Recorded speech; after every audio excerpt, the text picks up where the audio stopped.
καλή νοικοκυρά. Δεν είμαι τίποτα το special, το καταπληκτικό. Είμαι αυτό που λέμε δειγματιπικό.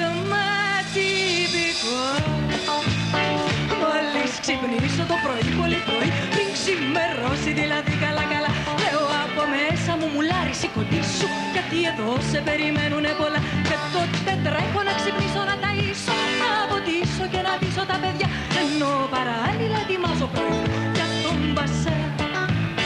Του δω πηγαίνω στο κρεβάτι και αυτομάτως κατεβάζω τα παιδιά στο σχολικό. Πάω γραμμή για να ψωνίσω κι ο χασάπης μες στη βούρια να μου πιάνει και εδώ. Ακούω το νου μου κάθε μέρα για που γαμίσω, και σόφρακο καινούριο καθαρό, και λίμωνο άμα το ξεχάσω και δεν βρει ζεστό νερό. Να συγυρίζω τα κρεβάτια και το σπίτι, να ετοιμάζω φαγητό για τα παιδιά, και εγώ να φύγω νηστική και σαν τρέλη για τη δουλειά.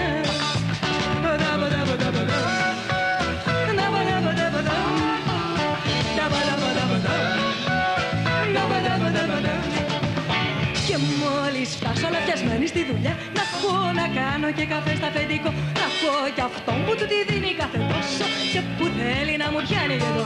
Να έχω το γκριν του τηλεφώνου μες στα αυτή μου και από πάνω τις δικές του τις φωνές, και να με στέλνει έξω να κάνω και τον κόσμο τις δουλειές.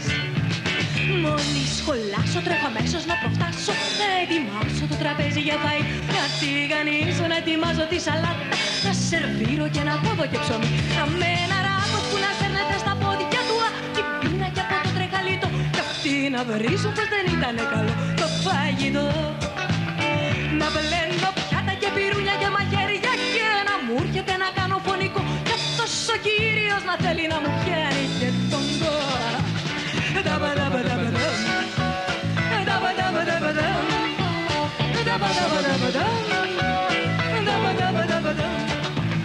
Μόλις ξαπλώσει και φωνάξει ησυχία, μην ακούσω μες στο σπίτι τσιμουδιά.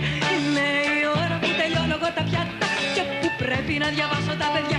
Είναι η ώρα να διαβάσουν οι διαβόλοι, για να αρχίσουμε να τρέχουμε μετά στα ιδιαίτερα του ενός και στα άλλου τα γαλλικά. Κι αφού μου βγάλουνε καλά καλά την πίστη και γυρίσουμε στο σπίτι τελικά, τότε θα φάνε, θα πληθούνε, θα βαρθούνε και θα πάνε να κοιμηθούν κανονικά. Και ενώ εγώ θα σιδερώνω και θα πλένω, ό,τι κάνει μια γυναίκα δηλαδή, αυτός ο κύριος θα είναι αραγμένος στην TV. Κι αν γίνω έξαλλης αμέσως στο κρεβάτι και τον τόπο συνόλους του στο κακό, είναι καθήκον, σφυρίζει και μου λέει συζητικό.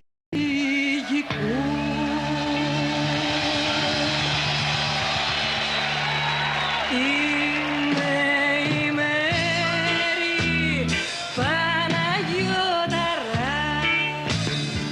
μια εργαζόμενη μητέρα, μια καλή νοικοκυρά. Δεν είμαι τίποτα το special, το καταπληκτικό.